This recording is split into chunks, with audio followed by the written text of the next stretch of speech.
البتہ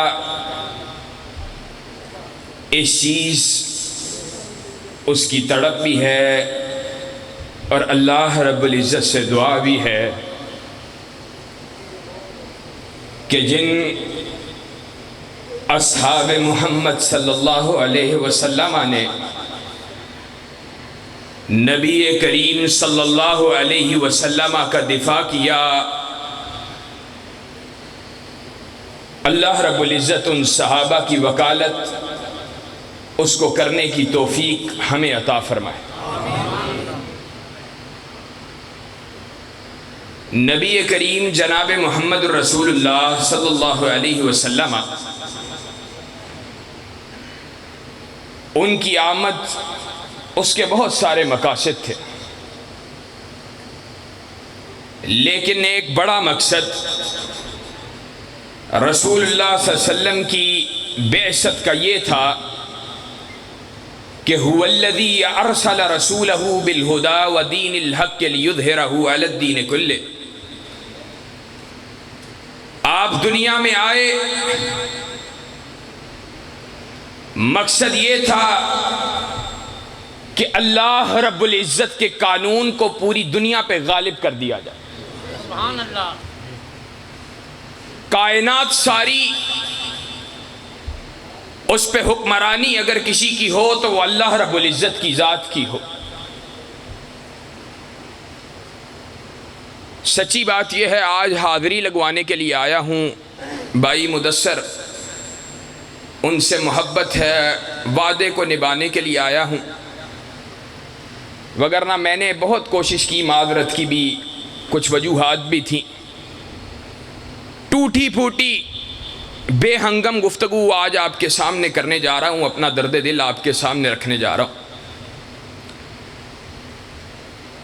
ہم نے پاکستان اس کو بھی جب حاصل کیا تو مقصود یہی تھا کہ اللہ رب العزت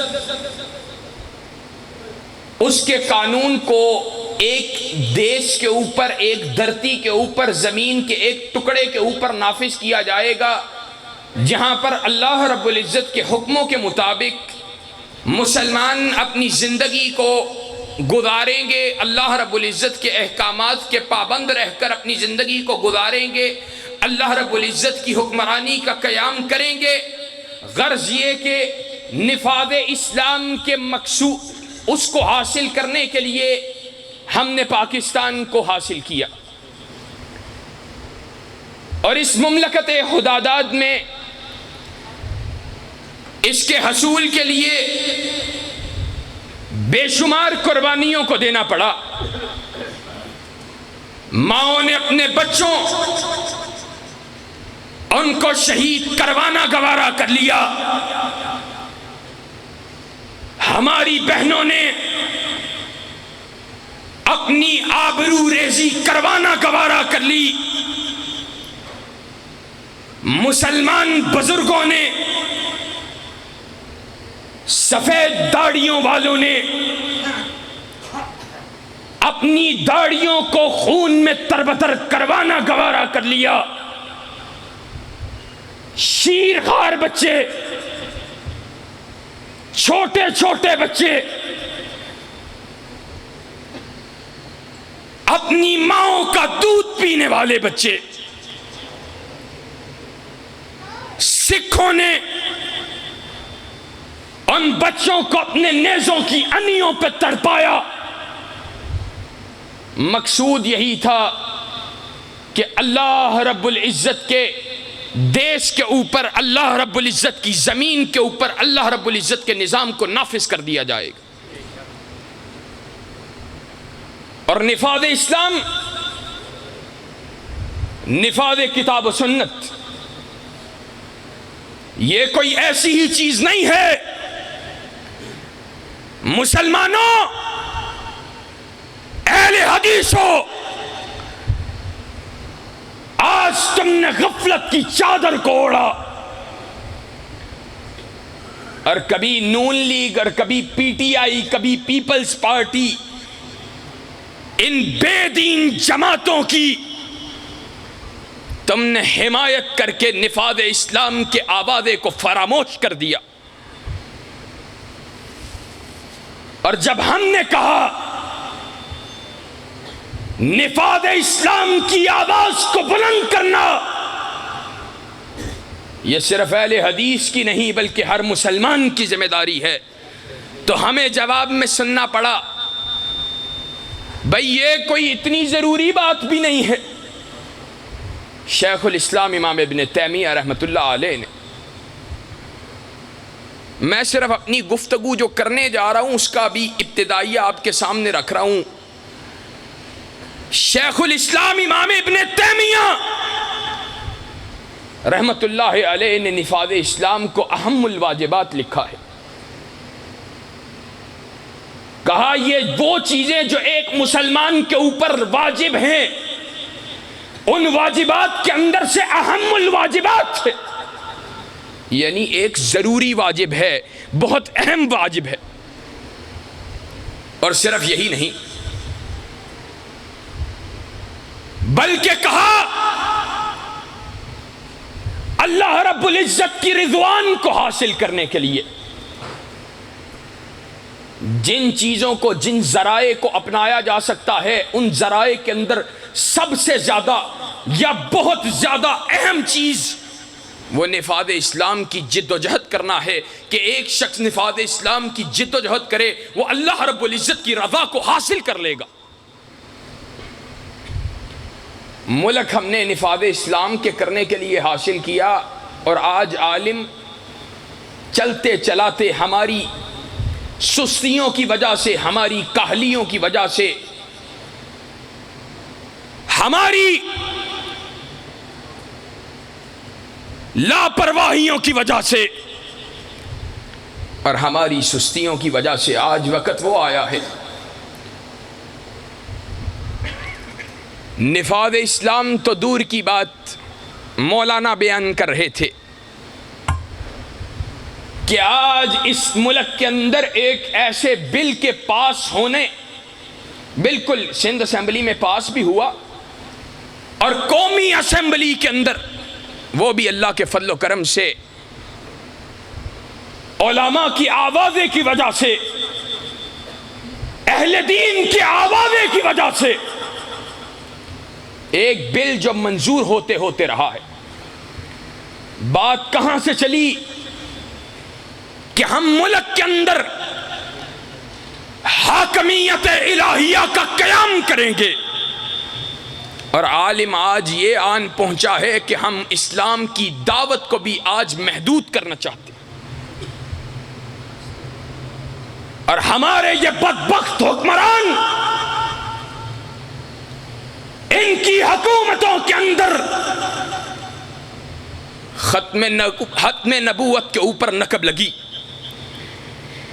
ان کی حکومتوں کے اندر نبی کریم صلی اللہ علیہ وسلم کی توہین ہوئی، ان کی حکومتوں کے اندر کائنات کے رب کو گالیاں نکالی گئیں. اللہ باللہ. اور ان کی حکومتوں کے اندر آئے روز اصحاب محمد کو برا بلا کہا جاتا ہے،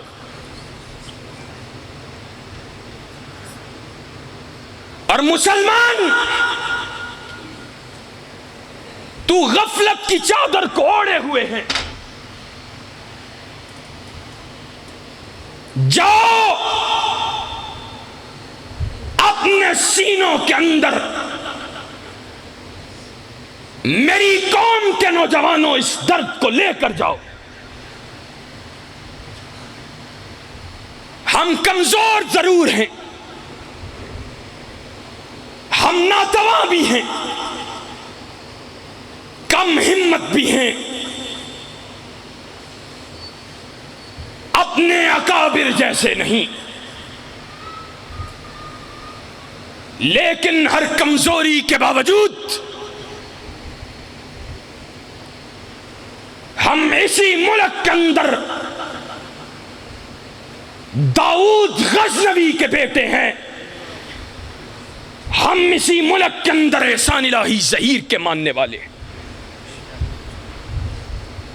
ہمارا اعلان یہ ہے، حکمرانوں،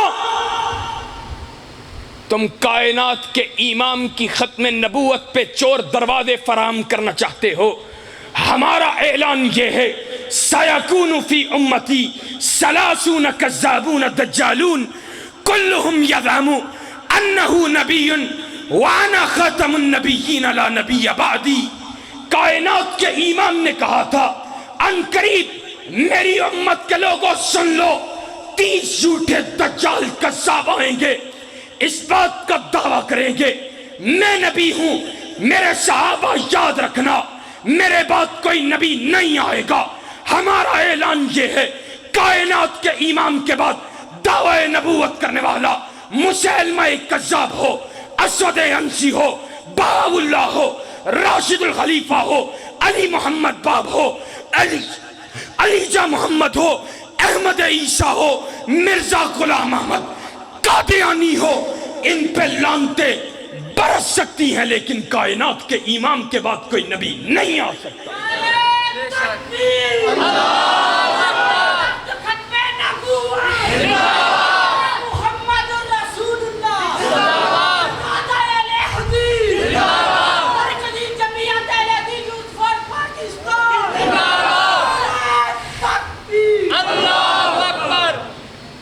میری قوم کے نوجوانوں،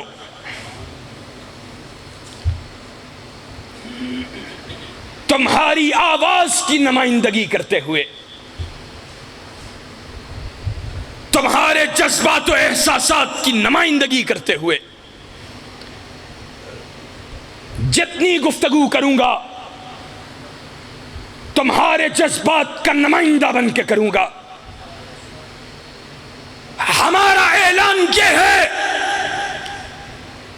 ختم نبوت کے ڈاکوؤں، جب تلک آغا شورش کاشمیری سے لے کر احسان الہی ظہیر تک اہل سنت کا ایک فرزند بھی زندہ رہے گا، قادیانیت مرد آباد کے نعرے لگاتا رہے گا اور ختم نبوت زندہ باد کے ترانے گاتا رہے گا۔ اور اس ملک کے اندر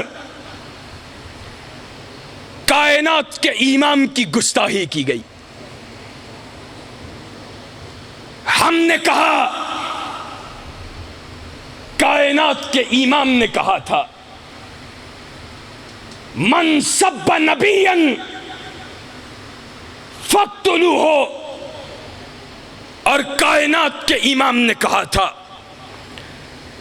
امر رسول اللہ صلی اللہ علیہ وسلم بقتل الحویرث بن نکیل فی فتح مکہ وکان ممن یعظ رسول اللہ صلی اللہ علیہ وسلم۔ ہمارا اعلان یہ ہے، نبی کریم نے کہا تھا کہ حویرث بن نکیس کی گردن کو اس کے وجود سے علیحدہ کر دو۔ وجہ یہ ہے کہ حویرث بن نکیس وہ کائنات کے امام کو گالیاں نکالتا ہے، آپ کو برا بلا کہتا ہے۔ آج اہل سنت کے بیٹوں کا، اہل حدیث کے فرزندوں کا اعلان یہ ہے، جب تک ہمارے جسم میں جان باقی ہے، ہمارے منہ میں زبان باقی ہے، ہم اس امر کا اعلان کرتے رہیں گے۔ رسول اللہ کے گستاخ کی سزا یہ ہے کہ اس کی گردن کو اس کے وجود سے علیحدہ کر دیا جائے۔ اعلان کرنے کے لیے تیار ہو؟ گستاخ رسول کی ایک سزا، گستاخ رسول کی ایک سزا۔ میری آواز کے ساتھ اپنی آواز کو ملاؤ، میں کہوں گا من سب نبیا، تم نے جواب میں کہنا ہے فقتلوہ۔ من سب نبیا، من سب نبیا، من سب نبیا۔ انشاءاللہ اہل سنت کا ہر بچہ کٹ جانا گوارا کر سکتا ہے، لیکن کائنات کے امام کی حرمت پہ سمجھوتا کرنا گوارا نہیں کر سکتا ہے۔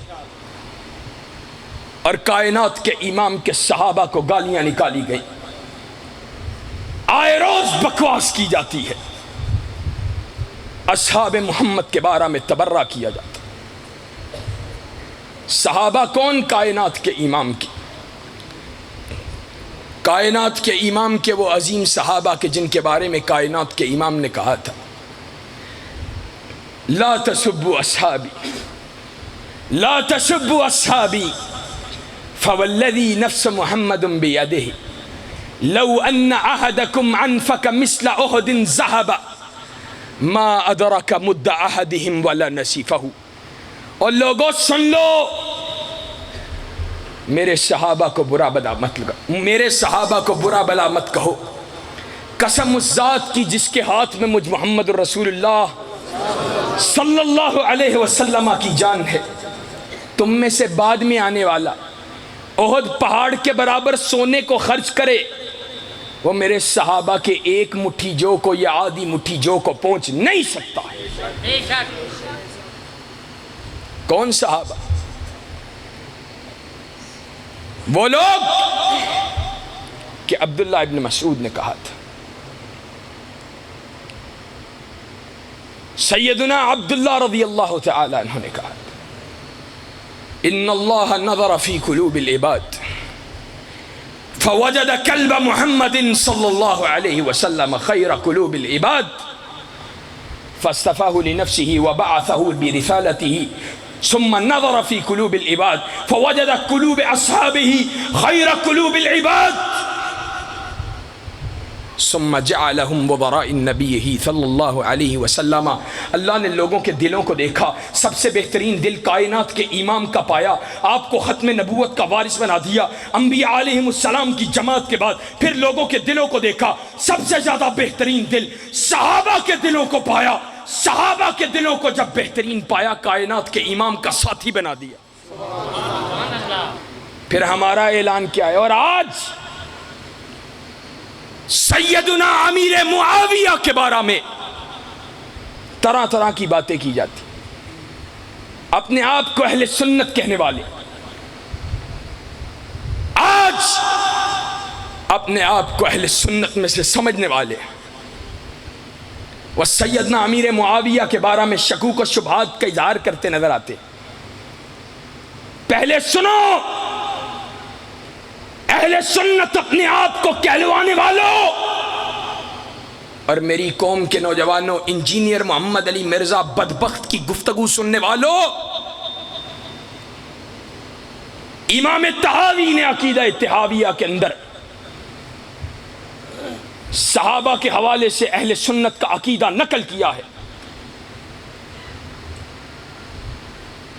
کہا وَنُحِبُّ أَصْحَابَ رَسُولِ اللَّهِ صلی اللہ علیہ وسلم وَلَا نُفْرِطُ فِي حُبِّ أَحَدٍ مِّنْهُمْ وَلَا نَتَبَرَّعُ مِنْ أَحَدٍ مِّنْهُمْ وَلَا نَذْكُرُهُمْ إِلَّا بِخَيْرٍ وَنُبْغِضُهُمْ مَنْ يُبْغِضُهُمْ وَبِغَيْرِ الْخَيْرِ يَذْكُرُهُمْ وَلَا نَذْكُرُهُمْ إِلَّا بِخَيْرٍ وَحُبُّهُمْ دِينٌ وَإِيمَانٌ وَإِحْسَانٌ وَبُغْضُهُمْ كُفْرٌ وَنِفَاقٌ وَطُغْيَانٌ۔ اہل سنت کا عقیدہ امام طحاوی کی زبانی سن لو۔ کہا اور ہم نبی کے صحابہ سے محبت رکھتے ہیں، ان میں سے ان کی محبت کے اندر افراط و تفرید کے قائل نہیں ہیں، اس سے زیادہ ہے، اس سے کم ہے، ہمارا منہج یہ نہیں۔ وَلَا نَتَبَرَّعُ أَحَدٍ مِّنْهُمْ، اور ہم نبی کے صحابہ میں سے کسی ایک پہ بھی تبرہ نہیں کرتے۔ وَنُبْغِضُ مَنْ يُبْغِضُهُمْ، اور ہم ہر اس شخص سے بغض رکھتے ہیں جو صحابہ کرام سے بغض رکھتا ہے۔ اور یہیں تک بات کو مکمل نہیں کیا، وَبِغَيْرِ الْخَيْرِ يَذْكُرُهُمْ، اور ہم ہر اس شخص سے بھی بغض رکھتے ہیں جو صحابہ کرام ان کا ذکر خیر کے علاوہ کرتا ہے. وَلَا نَذْكُرُهُمْ إِلَّا بِخَيْرٍ, اور ہم صحابہ کا ذکر جب بھی کرتے ہیں خیر کے ساتھ کرتے ہیں. آگے کیا کہا؟ وَحُبُّهُمْ دِينٌ وَإِيمَانٌ وَإِحْسَانٌ, اور صحابہ سے محبت دین بھی ہے, ایمان بھی ہے, احسان بھی ہے, اور صحابہ سے بغض کفر بھی ہے, نفاق بھی ہے, اور سرکشی بھی ہے.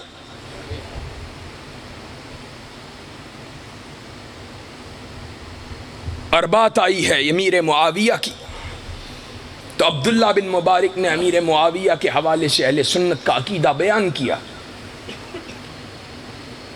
آج امیر معاویہ پہ تبرہ کرنے والوں, امیر معاویہ تو وہ ہے کہ عبداللہ بن مبارک نے کہا واللہ ان الغبار الذي دخل في انف فرس معاویہ مع رسول اللہ صلی اللہ علیہ وسلم افضل من عمر بن العبد العزیز 1000 مرات.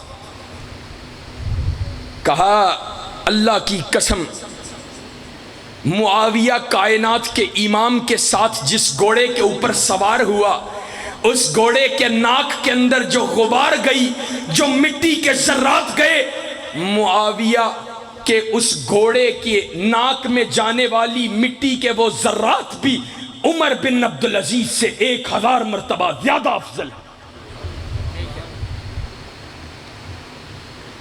پھر میرا اعلان یہ ہے, اور اہل حدیث کے بچے بچے کا اعلان یہ ہے, کٹ جانا گوارا ہے, اصحاب محمد کی گستاخی گوارا نہیں.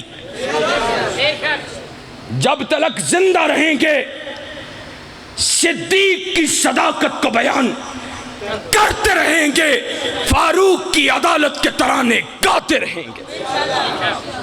جب تلک زندہ رہیں گے ذوالنورین کی صحابت بیان کریں گے, حیدر کی شجاعت بیان کرتے رہیں گے.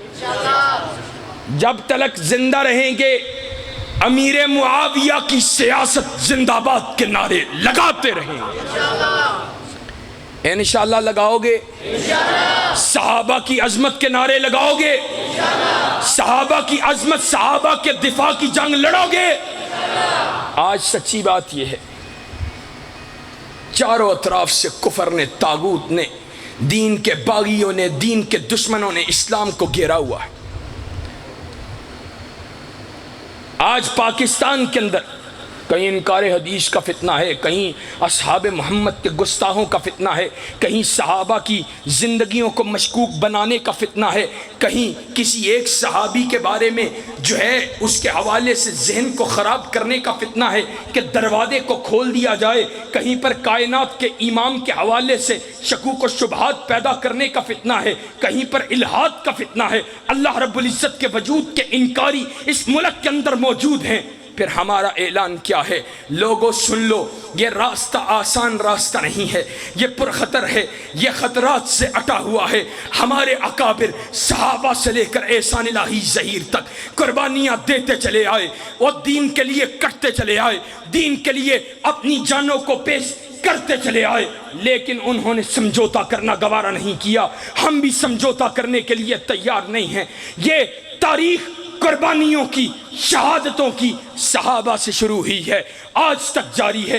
کہاں سے شروع ہوئی ہے؟ یہ صحابہ کی قربانیوں کی تاریخ, یہ اہل دین کی قربانیوں کی تاریخ. کبھی سمیہ اپنے وجود کو کٹواتی ہوئی نظر آتی ہے, کبھی یاسر کا خاندان اپنے آپ کو کائنات کے رب کے دین کے لیے پیش کرتا ہوا نظر آتا ہے, کہیں پر احمد ابن حنبل وہ مارے کھاتا نظر آتا ہے, کہیں پر امام مالک اس کے اوپر کوڑوں کو برسایا جاتا ہے.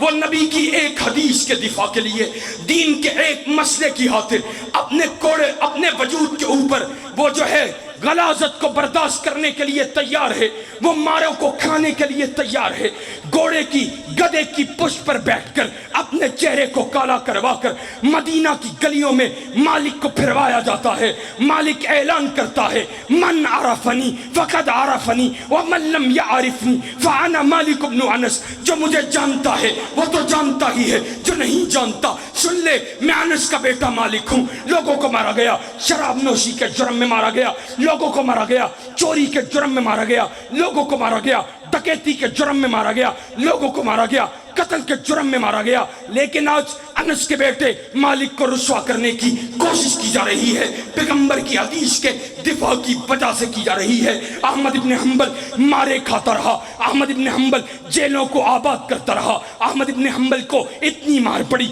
ائمہ دین کہتے ہیں جتنی مار احمد ابن حنبل کو پڑی، جتنے زبردست کوڑے احمد ابن حنبل کو پڑے، ایک ایک کوڑا اتنا زبردست احمد ابن حنبل کے وجود پہ برستا رہا کہ اگر وہ ایک کوڑا بھی کسی ہاتھی کے وجود پہ برستا وہ ہاتھی ڈیر ہو جاتا۔ لیکن احمد ابن حنبل نے کہا الفرق بیننا و بینہم یوم الجنائز، تمہارا اور ہمارا فرق اس دن واضح ہوگا جب ہمارے جنازوں کو کندھا دینے کا وقت آئے گا۔ لوگوں کے جنازے اٹھائے گئے، کوئی کندھا دینے کے لیے موجود نہیں ہے۔ احمد ابن حنبل تیرے جنازے کو اٹھایا گیا، 20 لاکھ افراد احمد ابن حنبل کے جنازے کے اندر کندھا دینے کے لیے موجود ہیں، اور جنازے کے اندر رونق کو دیکھ کر، لوگوں کی وابستگی کو دیکھ کر 12,000 عیسائیوں نے دین کو، اسلام کو قبول کر لیا ہے۔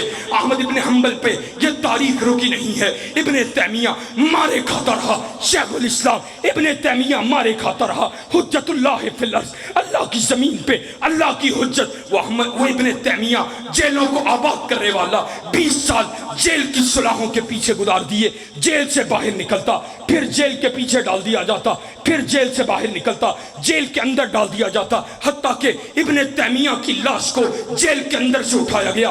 ابن تیمیہ نے اس امر کا اعلان فرما دیا، کہا لا یفارقنی حیث ما کنت، اور میرے دین کے ڈاکوؤ، میرا دین میرے سینے کے اندر، میرا ایمان میرے سینے کے اندر ان جنتی و بستانی کی صورت کے اندر موجود ہے، اور تم اس کو میرے سے جدا نہیں کر سکتے۔ سجنی خلوہ، اخراجی سیاحہ، قتلی شہادہ، اور میرے دین کے ڈاکوؤ اگر تم مجھے جیل کے پیچھے ڈال دو، میں جیل کے پیچھے رب کے قرآن کی تلاوت سے جیل کو منور کر لوں گا، مجھے جلا وطن کر دو۔ اخراجی سیاحہ، میں کل سیرو فی الارض، زمین کی سیر کروں گا، اللہ کی خلقت کو دیکھوں گا، اللہ کی تعریف کو کروں گا۔ قتلی شہادہ، اور مجھے قتل پہ اگر مجھے سولی پہ لٹکا دو، میں شہادت کی تمنا لیے سولی پہ ٹانگ دیا جاؤں، میرے لیے اس سے بڑی سعادت کی کوئی بات نہیں ہے۔ اور پھر بر صغیر کے اندر بات کو تیزی سے آگے بڑھاتے ہوئے بر صغیر کے اندر اہل حق کا قافلہ چلتا رہا، دوڑتا رہا۔ سید احمد نے قربانی کو پیش کرنا گوارا کر لیا، اسماعیل شہید کو شہید کر دیا گیا۔ شیر سنگھ نے اسماعیل شہید کی لاش کے اوپر اپنے گھوڑے کی سموں کو مارا، لیکن اسماعیل شہید کی لاش یہ پیغام دیتی رہی، لوگوں کٹ جانا گوارا ہے، کٹ جانا گوارا کر لینا، لیکن حق بات سے ہٹنا گوارا نہیں کرنا، کائنات کے رب کے دین کی جنگ لڑنے سے باز نہیں آنا۔ ہمارے مسلک کا شہزادہ، اہل حدیث کا سرحال سید نذیر حسین محدث دہلوی، دلی کی مسجد کے اندر کائنات کے امام کی حدیث کو پڑھانے والا، پتھر کھاتا رہا، پتھر کھا کر بھی کائنات کے امام کی حدیث کی شمع کو جلاتا رہا، شمع کو فروغہ فرماتا رہا۔ ثناء اللہ مرسلی ختم نبوت کی خاطر اپنے سر پہ کلہاڑوں کو سہنا گوارا کر دیا، لیکن اس بات کا پیغام دے دیا اہل حدیث کا فرزند وہ ہے جو ختم نبوت کی خاطر اپنی گردن کو کٹانا گوارا کر سکتا ہے، اپنے سر کو چھلی کروانا گوارا کر سکتا ہے، لیکن ختم نبوت کی چوکیداری سے ہٹنا گوارا نہیں کر سکتا۔ یزدانی شہید نے اپنا بیٹا شہید کروا لیا، اپنے آپ کو خنجروں کا چھلی کروا دیا۔ علامہ ظہیر اس کے رفاقہ کو قلعہ لچمن سنگھ کے اندر شہید کر دیا گیا۔ ان شہداء نے ہمیں سمر کا پیغام دے دیا، لوگوں سن لو، کٹنا گوارا کر لینا، لیکن دین سے غداری کرنا گوارا نہیں کرنا۔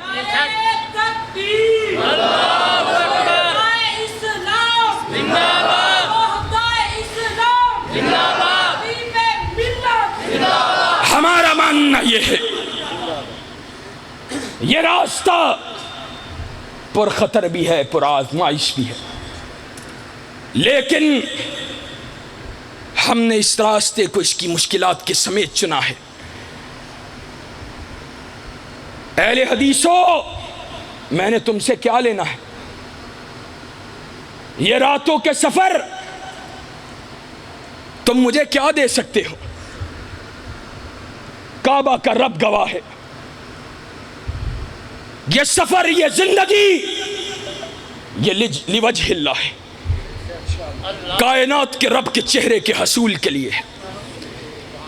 اور انشاءاللہ ثم انشاءاللہ قیامت کا دن ہوگا، میں وہاں پر موجود ہوں گا، مجھے اپنے رب سے امید ہے، اور کائنات کے رب نے مجھے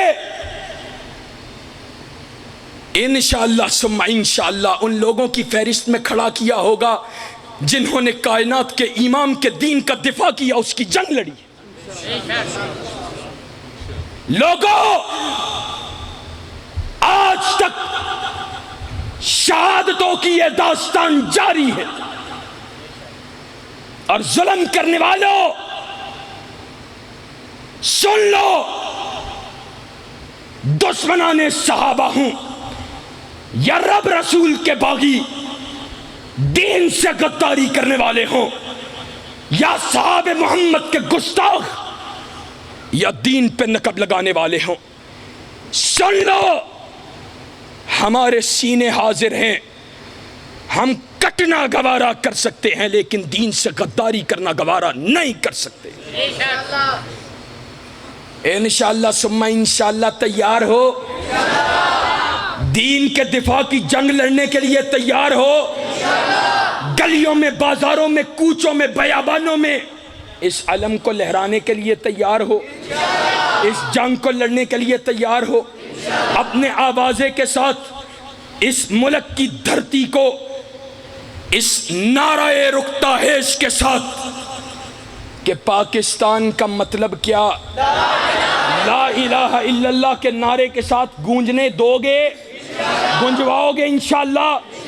اس نعرے کی گونج کو پورے پاکستان کی فضاؤں میں پھیلاؤ گے انشاءاللہ؟ سن لو، خون دل دے کے نکھاریں گے روح برگ گلاب کہ ہم نے گلشن کے تحفظ کی قسم کھائی ہے۔ وآخر دعوانا ان الحمدللہ رب العالمین۔